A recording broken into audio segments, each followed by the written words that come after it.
во општина Струмица, каде што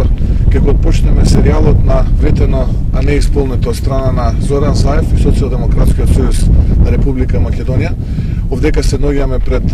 зоната Сачево, која што беше ветена од страна на Зоран Заев пред многу години, дека ќе бидат изградени 16 фабрики и дека ќе работат до 1500 граѓани, жители на општина Струмица, но и околните општини кои што гравитираат околу општина Струмица. Како што можете да видите, години потоа оваа зона е празна, нити една фабрика немаме, нити едно ново вработување. Впрочем, ова треба да биде пример за граѓаните во Република Македонија, како не треба да се даде довербата на политичари кои што само ветуваат, а ништо не исполнуваат. Политичари кои што многу зборуваат и додека зборуваат, лажат.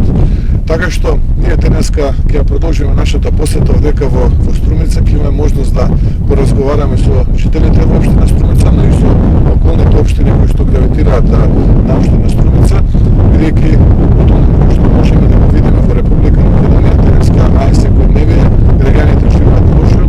луѓето се жалат на лошата економска ситуација, луѓето може да ги посочат сите нереализирани ветувања, сите неисполнети очекувања од страна на така наречената понуда Живот за Македонија, која што беше презентирана пред граѓаните на Република Македонија пред нецели 2 години, а наместо живот за возраст добија пеко.